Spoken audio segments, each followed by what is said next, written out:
बाद भी गंगा जल में बहती हुई हमारी अस्थियों को अगर कोई कान लगाकर सुनेगा तो एक ही आवाज आएगी, भारत माता की जय, भारत माता की जय। मेरा नाम मेधा रानी है, मैं कक्षा 12 की छात्रा हूँ। मैं रामपुर मनियाराम के चमनलाल दिगंबर जैन कन्या कॉलेज की छात्रा हूँ। जैसा विकसित भारत के ऊपर बहुत से छात्राओं ने आपको बहुत कुछ बताया है, लेकिन मेरे ख्यालात इस बारे में कुछ अलग कहते हैं। विकसित भारत में कौन कैसे अहम भूमिका निभाता है?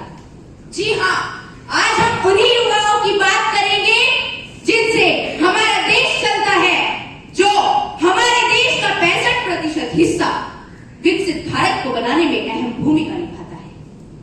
क्योंकि मेरा मानना है हमारे देश का युवा अगर सशक्त और जागरूक होगा तो हम विकसित भारत 2047 के लक्ष्य को जरूर हासिल करेंगे। और मेरा मानना यह है कि अगर हमारे देश का युवा इस चीज में अपना संपूर्ण योगदान देगा तो हम बहुत जल्द एक विकसित भारत के रूप में निखर कर आएंगे। इसकी यह एक भविष्य की ओर अग्रसर है जिसकी परिकल्पना वटवृक्ष के समान है, जिसकी जड़ें हमारी पुरातन संस्कृतियां हो, जिसका तना हमारे लोकतांत्रिक मूल्य, जिसकी शाखाएं हो सबका साथ, सबका विकास, सबका विश्वास, युवा कौशल जिसकी पत्तियां हो, जिसे सींचे हम अपने युवा कौशल से, हम अपने नवाचारों से और हमें फलस्वरूप प्राप्त हो सशक्त विश्व गुरु विकसित भारत। जी हाँ, जब तक हमारे देश का युवा आपकी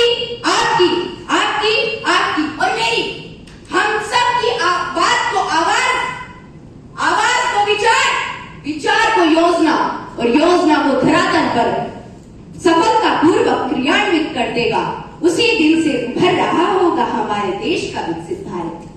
जिस दिन से इस देश का युवा विवेकानंद, अब्दुल कलाम, मर्यादा पुरुषोत्तम श्री राम के आदर्शों को दिल की गहराइयों से अपना लेगा, उसी दिन से हमारे देश का युवा आगे बढ़ना शुरू हो जाएगा। जिस दिन से इस देश का युवा अपने आंतरिक विचारों और अपने कौशल को पहचान लेगा, उसी दिन से हमारे सामने उभर कर आएगा अखंड, अद्भुत, अद्वितीय, विकसित, सतत मानवीय भारत। जरूरी नहीं कि भगत सिंह की तरह फांसी के फंदे पर ही चढ़ा जाए, चांद और मंगल पर भी चढ़ सकते हो। और यह भी जरूरी नहीं कि देश की बेटियां रानी लक्ष्मीबाई की तरह तलवार लेकर घोड़े पर ही दौड़े, वो हिमा दास की तरह मेडल लेकर ट्रैक पर भी दौड़ सकती है। बस जरूरत है हमारे देश के युवाओं को जागरूक होने की। और मैं आज विवेकानंद जी के एक व्याख्यान पर आपका प्रकाश डालना चाहूंगी। उन्होंने कहा था कि अगर मुझे इस देश के 100 ऊर्जावान युवा दे दिए जाएं तो मैं इस देश की दशा और दिशा दोनों बदल कर रख दूंगा। और हम तो फिर भी इस देश का 65% हिस्सा है, हम क्या नहीं उखाड़ सकते। और इसी बात पर मुझे एक कुछ लाइन्स याद आती है, धधक धधक धधकेगा अब के अग्नि का अंगारा है, धधक धधक धधकेगा अब के अग्नि का अंगारा है। क्या सिंहों का देश कभी चूहों से हारा है? क्या सिंहों का देश कभी चूहों से हारा है?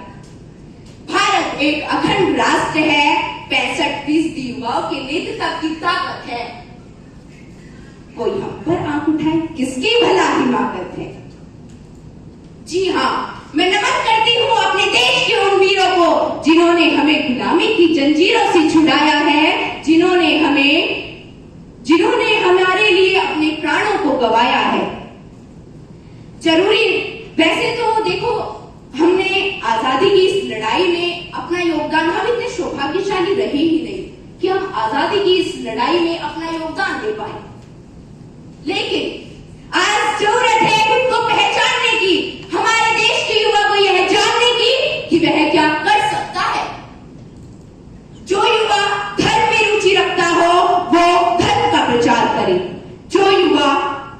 जो युवा शास्त्रों में रुचि रखता हो वो सुरेश नायडू बनकर विदेशों में प्रचलन करे।